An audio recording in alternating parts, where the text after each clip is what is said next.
good afternoon to all the members of Epsom Golf Club and beyond. Welcome to our third instalment of Coaching from Home. I hope you're all fit and well, most importantly. I'd like to start off by wishing past captain Peter Killick the very best of birthdays today. I'm sure he's had better ones than certainly a lockdown, but I'm sure all the club wish him the very best. Before we get on to it, I'd like to introduce my cameraman for today, Theo. Hello. We've got a few shots moving in and out, so I needed an able assistant. So apologies for what happens in the next 5 or 10 minutes, and hopefully we don't make you too seasick.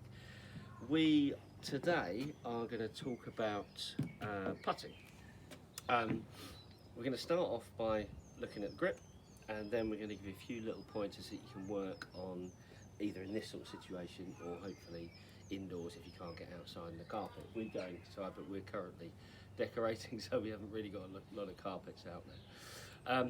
So we've brought ourselves outside here. It's a lovely afternoon, so why not? So let's start off looking at the grip. You'll see, if you watch the golf on the telly, you'll see 4, 5, 6 different grips. Okay, what we're trying to do with our grip, in effect with a putting stroke, is we're trying to keep our wrists and hands as quiet as possible, as neutral as possible. So you'll see all sorts of different sorts of grips. We'll see the standard here. We'll see the finger overlapping. We'll see fingers going down there. We'll see a left below the right. But what we're trying to do in effect is we're trying to get the palms as neutral as we possibly can. All right, so one of the only changes we're going to make from our conventional grip with our left hand, where we traditionally hold the club into the fingers, what we're going to try and do is we're going to try and place the club a little bit more diagonally across the palm. And what that tends to do, that tends to firm up that left wrist and allows you to make that stroke without flapping your wrist, because this is what we're going to try and get rid of when we're making a putting stroke. Personally, and a lot of the male membership of the golf club will know, is I went through a couple of little dark times in my putting over the last few years, until I eventually stumbled across the claw grip. All right, now the claw grip, what the problems I had was that as I got a little bit nervous or a little bit of pressure, the right hand started to move. Unfortunately, it was involuntary. Wasn't a particularly nice time on the putting green. So what we ended up doing, we were going to the claw grip, which you'll see more and more of nowadays. So the left hand remains exactly the same.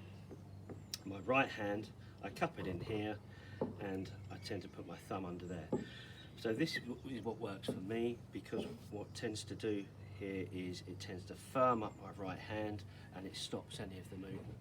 So you can experiment. None of them are right, none of them are wrong. What you've got to do is find the right grip for you. Okay, so really you're trying to keep your palms nice and neutral. In a perfect world we putt like this, okay, but we've got to find a grip that gets as close to that as possible. Okay, so that's what we're looking for. You all right, mate? Yeah. Okay, so that's what we're looking for. So when we come on to a few little drills we're going to have a look at here. Okay, Theo, if you could just come in here. Thank you very much, old chap. Yes, sir. All right, so what we've done here, we've set ourselves up 4 golf balls. This is that you can do inside. Quite often when we're out on the putting green, we'll set ourselves up with 4 T-pegs like so. Okay, I've used a little bit of blue tack to stick them down here if you want to use the decking, because you've got some lovely lines here. All right, so we're going to start them about 1 centimetre apart from there. And what this box is going to do is going to try and contain our stroke from moving outside, inside too much. Okay, we'll come on to the arc of the stroke in a second. So we've got ourselves set up here. All right, we get our grip sorted. Okay, and what we're going to try and do is make a few strokes, and obviously we're going to try and avoid hitting the 4 corners. All right, in a perfect world, like I say, we do it up on the T-pegs because they are a lot higher, because some strokes what you might see is actually the ball going above the ball. So if we've got a T-peg here, All right, as you can see, if I start to go outside the line, I'm going to start locking those T-pegs. Okay, so put that back. Let's leave that one, move back over to here. All right, so we've now got ourselves set up. What we're going to do is we're going to make a couple of strokes and we're going to try and keep ourselves through here. All right, try and keep our head nice and still, and we're going to get ourselves going back and through. Do it a few times without the ball, and it will feel a little bit constricted. Okay, will feel quite a strange sensation. So once you've done it 2 or 3 times, get a golf ball there. Whoop. Set ourselves up like so, and then we're going to make our stroke. Okay, so we're going to go slowly back and focus on accelerating through. If you start to knock the balls away, we know that our stroke is a little bit all over the place, and if we start cutting across the ball, we don't get as good a roll on the ball. If you can just wander back there, Theo, my old son. Thank you. So to help with this as well, we're going to talk about the connection in our putting stroke. And I see a lot of people, when they set themselves up, they end up getting their arms all out here or all around here. What I tend to look at is to feel this connection in here that I've got, to try and make this one piece movement, arms and shoulders, wrist staying as quiet as possible. So one way I'm going to help myself do that, grab a towel. One's going to go under here, and the other one's going under here. Okay, so this is my golf towel. If you think you need to go and get a towel for the bathroom, you might have been overdoing things on the lockdown. Okay, but what this now allows me to do is just keeping those arms pressed in a little tiny bit. It just focuses me on that connection with our arms and our upper body. Okay, so that's a very, very simple drill. Just stand there and do that for a few minutes, and it will stop you moving your elbows and flailing them all over the place. Okay, so we've got ourselves set up in a little box. Okay, what we're now going to look at, we're going to bring in a little book as well. So one I've chosen, Jamie Oliver, doing a lot of lovely programs on the telly at the moment. One of the reasons I've got his book is because I'm going to use his very pretty face in a second.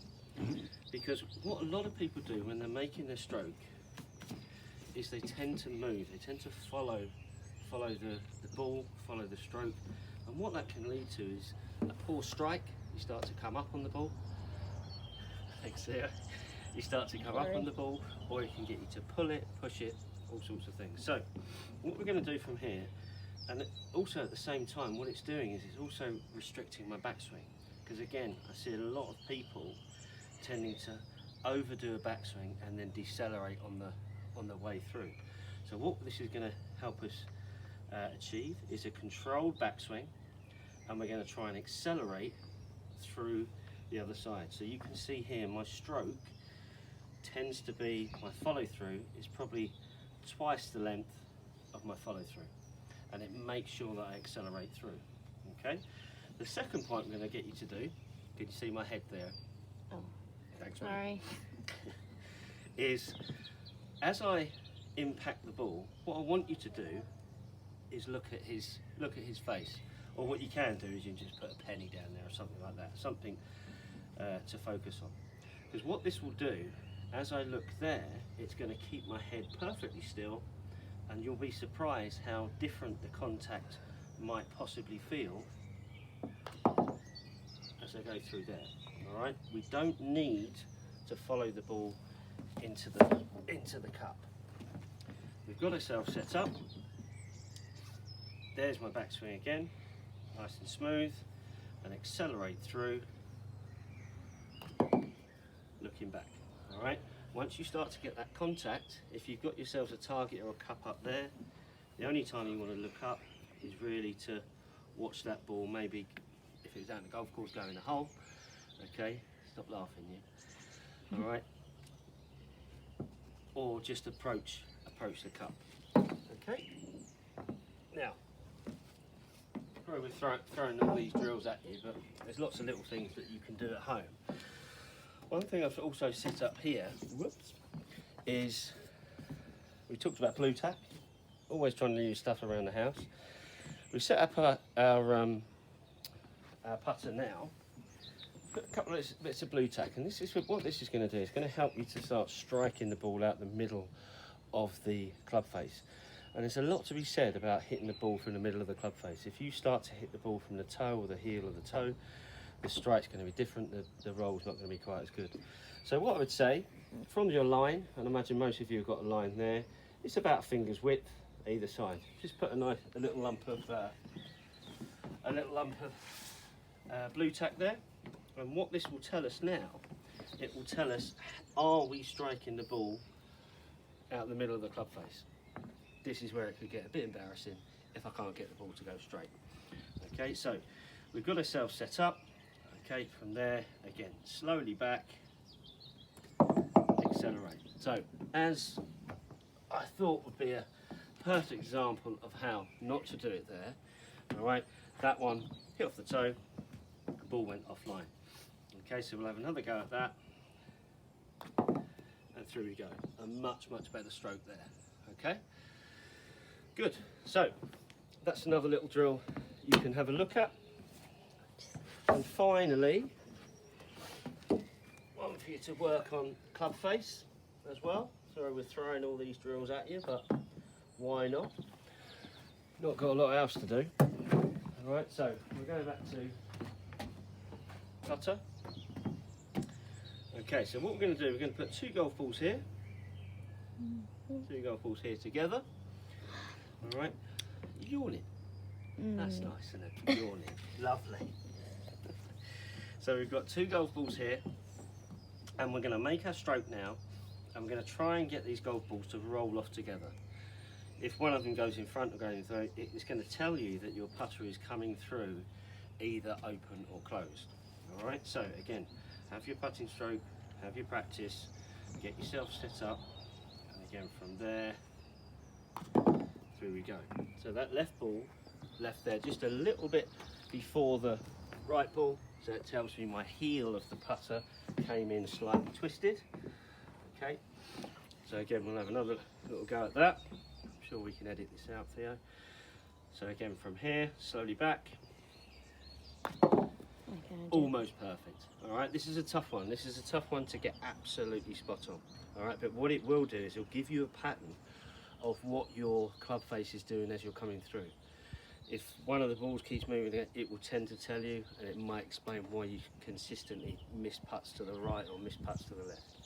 Okay, so what we've done there is we've given you a few little drills to think about. What I would suggest you do, the four balls here, set it up in the front room. Every time there's an ad break, just give yourself a couple of minutes just to work on that putting stroke, and the amount of TV we're watching at the moment, that'll probably give you about 8 hours of practice a day. All right, so I hope there's a few things you can take away there to have a little practice. Again, I'd like to wish everybody the very best health and fitness, and also myself and Adam in the pro shop, and even I spoke to Craig today, our head greenkeeper, who's on the road and going back and forth. If any of the members out there require any groceries brought to the door, prescriptions or anything taken to pharmacies, please let us know. We're here to help you if we possibly can, not only improving your golf and your short game and your putting, of course, but if we can do anything to help, please let us know. Email me directly at stuartwalker@epsomgolfclub.co.uk, or my mobile number will be on the email that I sent this out on. So get practicing, and next time I've had some requests, we might be talking about angle of attack, we might be talking about ball position on the next one, but if there's anything you'd like us to talk about, again, email us in, and other than that, stay healthy, and I hope to see you very, very soon. Thanks, bye. Stay well.